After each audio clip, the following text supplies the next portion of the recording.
Hi everyone.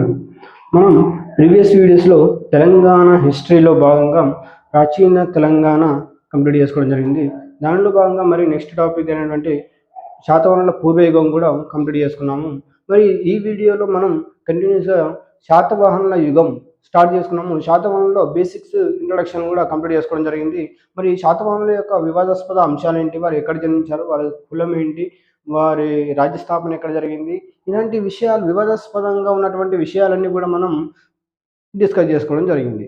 మరి అలాగే ఇంతకుముందు మన ఎక్స్ప్లెనేషన్లో భాగంగానే ప్రీవియస్ బిట్స్, ఎందుకంటే ఏ ఎగ్జామ్ చేసుకున్నా కానీ శాతవాహనులు మెయిన్ టాపిక్ కాబట్టి ప్రతి టాపిక్లో కూడా మనం ఇట్లా ఐడెంటిఫై కాగానే మనకు ఇది ప్రీవియస్ బిట్టు అని క్లియర్గా ఎక్స్ప్లెయిన్ చేసుకోవడం జరుగుతుంది. దీన్ని బట్టి మనకు ఒక టాపిక్లో ఫోకస్ ఏరియా అంటే ఎగ్జామినర్ ఎక్కడ ఫోకస్ చేస్తున్నాడో కూడా మనం ఇదే వీడియోలో ఆల్టర్నేట్గా తెలుసుకుంటున్నాం. దాన్ని కంపల్సరీగా మీరు అర్థం చేసుకోవాలి. ఎందుకంటే ఓన్లీ చెప్పుకుంటా పోవడమే కాకుండా ఆ ఏరియాలో ఆ బిట్టు ఎలా పడ్డది అని కూడా ఎక్స్ప్లెనేషన్లో భాగంగా మనం చెప్పుకున్నట్టయితే మీకు కూడా ఒక అవగాహన వచ్చే ఛాన్స్ ఉంది. ఎందుకంటే ఈ ఏరియాలో ఓహో ఇక్కడ బిట్టు పడ్డది అంటే ఈ ఏరియా ఫోకస్ చేయాలి అని ఒక సింపుల్ ఐడియా మీకు రావడం జరుగుతుంది. దాని ఉద్దేశంగానే నేను ఒక టాపిక్లో ఏమైనా ఇంపార్టెంట్ ఉన్నప్పుడు ఈ ప్రీవియస్ బిట్టు పడ్డది అని గుర్తు చేసుకొని మరి చెప్పడం జరుగుతుంది. దానికి ఏంటంటే మీరు కూడా చదువుతున్నప్పుడు లేదా క్లాస్ వింటున్నప్పుడు ఈ ఏరియాలో ప్రీవియస్ బిట్ పడ్డది కాబట్టి మళ్ళీ అడిగే ఛాన్స్ ఉంది అంటే సేమ్ క్వశ్చన్ పడకున్నా కానీ ఆ ఏరియాలో ఇంకా ఆల్టర్నేట్గా ఎలా ఫోకస్ చేసి అడిగే ఛాన్స్ ఉందని ఒక అవగాహనకు రావడం జరుగుతుంది మీరు. కాబట్టి మనం ఆల్టర్నేట్గా చెప్పుకుంటూనే ప్రీవియస్ బిట్లను కూడా డిస్కస్ చేస్తున్నాము. అది మెయిన్ ఇంపార్టెంట్ పాయింట్. మరి ఈ వీడియోలో మనము శాతవాహనుల రాజకీయ చరిత్ర, మరి మెయిన్గా కొందరు క్లాసులు చూసుకున్నట్లయితే డైరెక్ట్ ఇదే టాపిక్ నుంచి స్టార్ట్ చేయడం జరుగుతుంది. ఎందుకు ప్రీవియస్గా మనం చెప్పుకున్నటువంటి ఆ ఇంట్రొడక్షన్ పార్ట్ ఏదైతే ఉందో లేదా వివాదాస్పద అంశాలు ఏవైతే ఉన్నాయో శాతవాహనుల యొక్క ఇంట్రొడక్షన్, వారు ఎక్కడ పుట్టారు, వారు ఏంది, అసలు వారి చరిత్ర ఏంది అనేది చాలా వీడియోలో ఎవరు కూడా చాలా వరకు చెప్పడం లేదు. ఎందుకంటే మనకు కావాల్సింది ఏంటి, సిలబస్ కంప్లీట్ చేయడం టార్గెట్. మనకు ఆ టార్గెట్ అవసరం లేదు.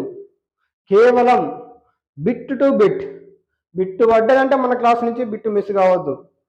ఎగ్జామినేషన్లో ఎగ్జామినర్ ఎలాంటి అప్లికేషన్ మెథడ్ కానీ లేదా డైరెక్ట్ బిట్ కానీ ఏ బిట్ ఇచ్చినా కానీ మన క్లాస్ నుంచి బిట్ మిస్ కావద్దు. మన క్లాస్ విన్న బిట్ మిస్ తెలిసి కూడా ఆన్సర్ తప్పు చేసినా అనే అది మనకు గిల్టీ ఫీలింగ్ మనకు రావద్దు. ఎందుకంటే మనం ఎగ్జామ్లో మనకు తెలిసిన ఆన్సర్ తప్పు పెట్టామంటే మన జాబ్ పోయినట్టే పక్కాది. మనకు తెలిసిన ఆన్సర్ తప్పు పెట్టకూడదు, మనకు తెలియని ఆన్సర్ కూడా రాబట్టుకునే తెలివి ఉండాలి. ఎందుకంటే ఎట్లాగో క్వశ్చన్ కింద 4 ఆప్షన్లు ఇస్తాడు. ఎలిమినేషన్ ప్రాసెస్లో మనకు తెలియని ఆన్సర్ని గుడ్డిగా పెట్టకుండా ఎలిమినేషన్ ప్రాసెస్లో ఒక్కొక్క ఆప్షన్ను మనం ఎలిమినేట్ చేసుకుంటూ వెళ్ళాలి. అప్పుడు 50-50 ఛాన్స్ అయితే కరెక్ట్ కావచ్చు లేదా పోవచ్చు. గుడ్డిగా పెట్టే వాళ్ళు ఎలిమినేషన్ ప్రాసెస్లో పెడితే ఒక మార్క్ వచ్చే ఛాన్స్ ఉంది. కాబట్టి మనకు ఏదైతే 100% కాన్ఫిడెంట్గా ఉంటుందో అలాంటి బిట్లు అసలు పోగొట్టుకోవద్దు. కాబట్టి అందుకే ప్రతి టాపిక్ని కూడా క్షుణ్ణంగా క్లియర్గా డెప్త్గా చెప్పుకోవడానికి కారణం అదే. ఆ టాపిక్ మన శాతవాహన టాపిక్ అయిపోయేలోపు మొత్తం క్లియర్ కట్గా శాతవాహనం నుంచి ఎలాంటి బిట్ ఇచ్చినా, అప్లికేషన్ ఓరియంటెడ్లో ఇచ్చినా, డైరెక్ట్ బిట్ ఇచ్చినా, ఎలాంటి బిట్ ఇచ్చినా బిట్ మిస్ కావద్దు శాతవాహనంలో నుంచి. అందుకే ఇంత క్లియర్గా చెప్పుకోవడం జరుగుతుంది. లేట్ అయినా ఏం పర్లేదు కానీ క్లియర్గా ఉండాలి. కాబట్టి శాతవాహనుల రాజకీయ చరిత్ర ఇక్కడి నుంచి మనకు ఇంకా డెప్త్గా వెళ్ళడం జరుగుతుంది. వీడియోస్ కూడా లెంతీగా అవ్వడం జరుగుతుంది, అర్థం చేసుకోవాలి. కాబట్టి ఫస్ట్ శ్రీముఖ లేదా శ్రీముఖుడు, శ్రీముఖ లేదా శ్రీముఖ అంటారు ఇతన్నే. ఇతను మొదట జైన మతస్థుడు.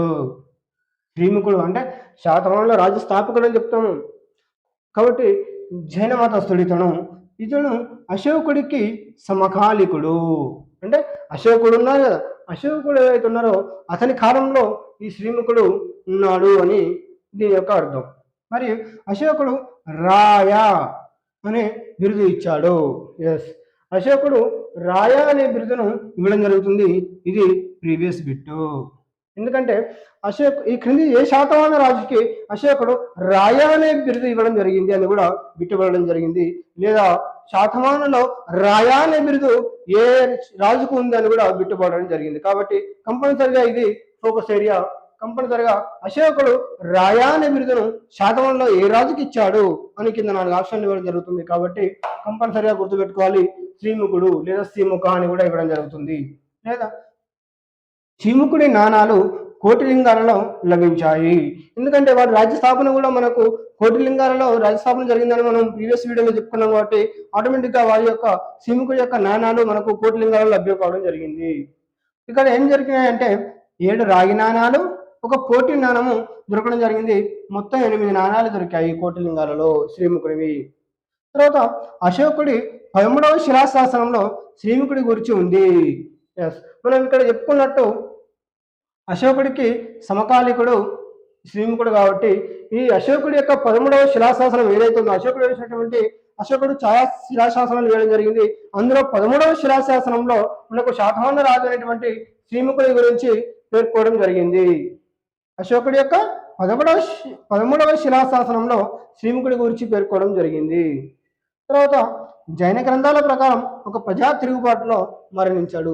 మరి ఇంత బాగా చేసి కూడా ప్రజా తిరుగుబాటులో మరణించడం ఏంది అంటే, ప్రజలకు ఏదో విషయంలో ఇతను చేసిన విషయం నచ్చక ఆ ప్రజా తిరుగుబాటులో ఇతడు మరణించడం జరిగింది. తర్వాత ప్రారంభంలో జైన మతాన్ని అనుసరించి తర్వాత హిందూ మతంలోకి మారాడు. ప్రారంభంలో ఎవరు? జైన మతస్థుడు. శ్రీముఖుడు లేదా శ్రీముఖుడు మనం ఫస్ట్ చెప్పుకున్నాం, జైన మతస్థుడు. కానీ ప్రారంభంలో జైన మతంలో ఉండి తర్వాత హిందూ మతంలోకి ఇతను శ్రీముఖుడు మారడం జరిగింది.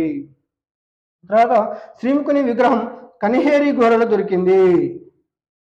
శ్రీముఖుడి యొక్క విగ్రహం ఇక్కడ కనిహేరి గుహలో దొరికింది. ఇది కూడా ఇంపార్టెంట్.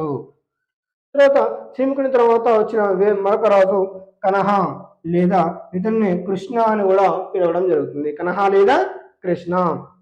ఈ కనహ లేదా కృష్ణ నాణాలు మహారాష్ట్రలోని నివాసాలో లభించడం జరిగింది. ఇక్కడ కనహ లేదా కృష్ణుని యొక్క నాణాలు మహారాష్ట్రలోని నివాసాల్లో లభించాయి. మరి శ్రీముఖుని నాణాలు ఎక్కడ లభించాయి? కోటిలింగాలలో లభించాయి. ఎస్, ఈ కనహ లేదా కృష్ణుడు శ్రీముఖుని యొక్క సోదరుడు, అంటే వీరిద్దరు అన్నదమ్ములు. తర్వాత శాతవాహనంలో శాసనాన్ని వేయించిన మొదటి రాజు ఎవరయ్యా అంటే కనహ లేదా కృష్ణ. ఇది ప్రీవియస్ బిట్. శాతవాహనంలో మొట్టమొదటిసారిగా శాసనాన్ని వేయించిన మొదటి రాజు కనహ లేదా కృష్ణ. ఇది మనకు శాతవాహనుల రాజుల రాజకీయ చరిత్రలో ఫస్ట్ ఇద్దరు రాజులను మనం డిస్కస్ చేసుకోవడం జరిగింది. ఎవరు? శ్రీముఖుడు మరియు కనహ లేదా కృష్ణ. శ్రీముఖ అని ఇవ్వచ్చు, శ్రీముఖుడు అని ఇవ్వచ్చు, లేదా ఇక్కడ కనహ అని ఇవ్వచ్చు, కృష్ణ అని కూడా ఇవ్వచ్చు. ఇది మనకు శాతవాహనుల రాజకీయ చరిత్రలో ఫస్ట్ రాజు మరియు రెండవ రాజు గురించి మనం డిస్కస్ చేయడం జరిగింది. Thank you.